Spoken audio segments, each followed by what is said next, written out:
Amis actifs, bonjour, me voici très heureuse de vous retrouver ce jour dans les petites chroniques de Cindy, les conseils tremplins pour booster votre carrière, pour vous accompagner, chers dirigeants, chers salariés, à connaître l'une des nouvelles pathologies de ce siècle dont on commence à parler pour beaucoup, j'ai nommé le burn-out.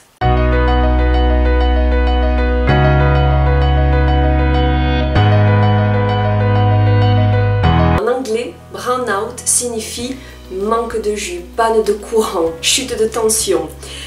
Un salarié atteint de burn-out est autrement dit un salarié qui ne donne plus de sens à ce qu'il réalise et ne présente plus de fait l'énergie requise pour mener à bien les missions qui sont les siennes. Contrairement au bore-out qui est lui un épuisement du salarié dû à l'ennui vécu dans son travail ou au burn-out qui est lié à un épuisement en lien avec un accroissement des charges de travail, le burn-out, lui, suppose le sentiment d'absence de sens. Le salarié est tout à fait alerte, il est tout à fait capable, mais il ne trouve plus l'élan requis pour donner de la valeur ajoutée aux missions qu'il accomplit. La perte de motivation est donc le syndrome numéro 1 du burn-out. Le salarié en vient à traîner des pieds, à procrastiner, à refuser de s'investir ou de se projeter et il commence sérieusement à se poser des questions sur son avenir, voire sur la nécessité d'une potentielle reconversion professionnelle. Ce désintérêt se manifeste bien souvent par un absentéisme régulier, un absentéisme plus grand, plus marqué. Le salarié atteint de burn-out peut en arriver à tomber malade plus souvent pour des arrêts ponctuels plus nombreux, quand bien même les symptômes physiques pourraient au demeurant apparaître peu graves.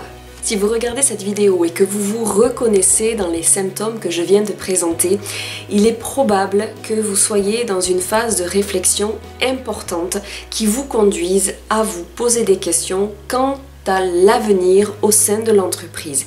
Il peut être dans un premier temps opportun que d'aborder le sujet avec votre supérieur hiérarchique si sa personnalité, si son mode de management le permet.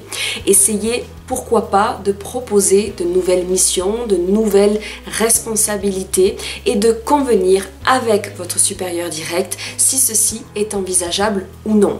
La seconde étape qui risque de se présenter à vous est de savoir quel serait potentiellement le job le plus adapté à votre personnalité, à votre parcours de vie, à vos projections, à vos souhaits, à vos aspirations. Pour vous, chers amis dirigeants qui regarderez cette vidéo, prenez bien acte du fait qu'il peut être possible d'avoir au sein même de vos équipes des personnes qui ont un réel potentiel mais qui est peut-être, selon eux, sous-estimé. Il peut être utile, selon le degré de formation qui est le leur, de ne pas forcément les perdre si ce sont des éléments de bonne composition et de parler avec eux des choses qui font qu'ils se sentent moins investis depuis plusieurs semaines ou plusieurs mois. Anticiper ceci pourrait être pour vous la clé de garder à vos côtés de bons éléments.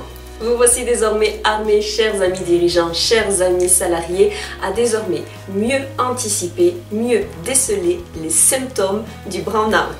Si vous avez aimé cette vidéo, un grand merci que de mettre un petit pouce bleu en dessous de cette dernière, de la partager et de vous abonner de ce pas à la chaîne YouTube Tremplin Carrière en cliquant notamment sur la petite cloche que voici. Rendez-vous la semaine prochaine pour une nouvelle chronique en lien avec le monde passionnant du travail pour découvrir ensemble ce qu'est la pyramide de Maslow abordée sous l'angle managérial. Belle journée à toutes et à tous et à très bientôt pour de nouvelles aventures pro.